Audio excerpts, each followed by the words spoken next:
So thank you for the opportunity to testify today about arts education in DC and for hosting today's roundtable. My name is Andrew Lee, and I am the Artistic Director of DC Strings Workshop, also known as DC Strings, a nonprofit organization committed to bringing music to all parts of our city, particularly underserved and artistically underserved areas.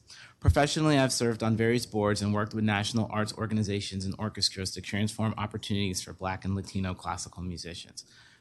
To date, DC Strings Workshop, through its orchestra and our various ensembles, has performed over 50 concerts in district libraries, schools, community centers, and museums. And we currently have a partnership and host a string and band program with several DC public schools, rec centers, and community centers throughout the city.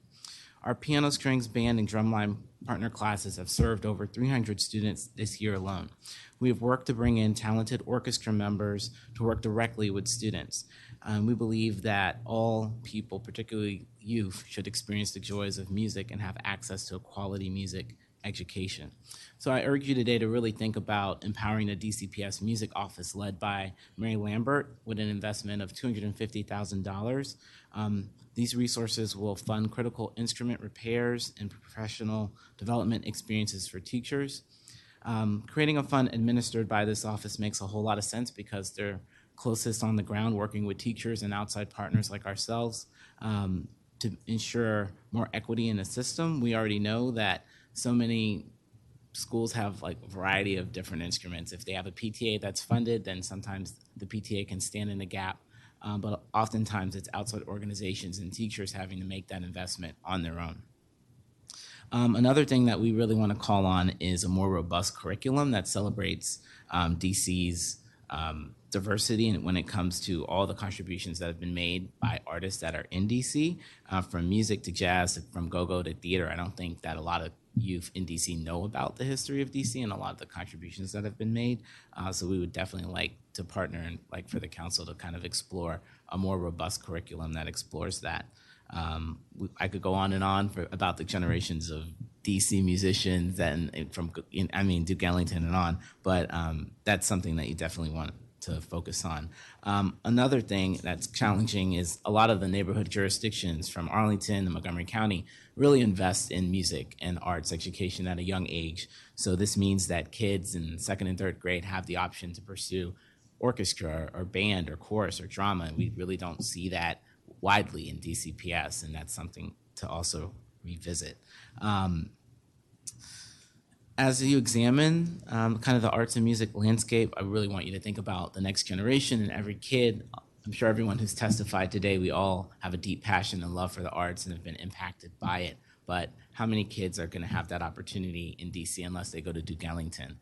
So creating a little bit more widespread access through the system. And we've seen at Duke Ellington how some of those cuts that they've experienced have led to teachers that are not able to come back, and the number of offerings have been reduced. So that's something definitely to look at.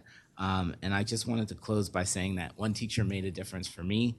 I went to performing arts high school really late, my junior year, grew up playing piano, but was able to have just life-transforming experiences as a result of that teacher. So want you to really think about what we're doing for kids in DC.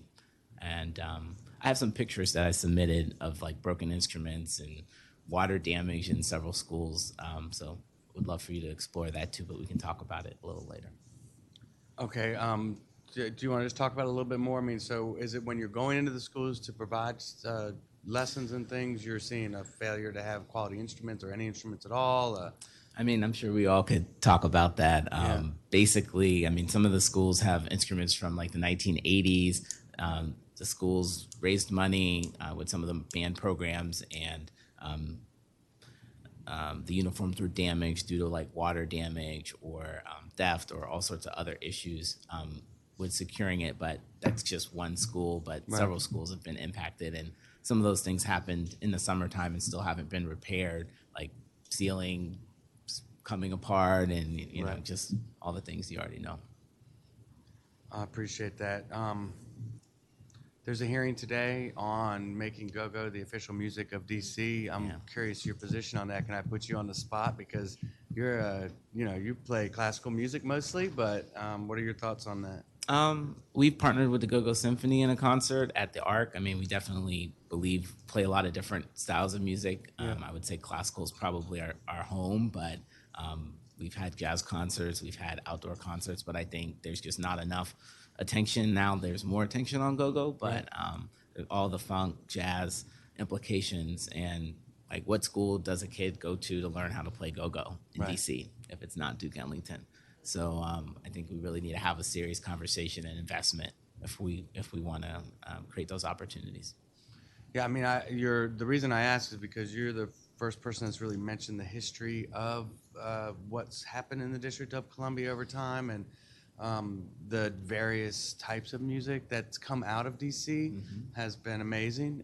It's been a very art-centered city, especially around music. So Yeah, for us, I guess the challenge is, I mean, there's been great work by the musicianship and DC Youth Orchestra that's created generations of kids and their families that have been able to go on tours and study music professionally. And, those groups need to be funded and that work needs to be expanded. So again, there's only like 3 orchestras in DC at the high school level. Right. And that's, really challenging when we want to prepare kids to be able to study at a conservatory or maybe have a career as a professional musician. like you are. Right. Thank you. Thank you. Thank you. I wanted to just talk a little bit about the funding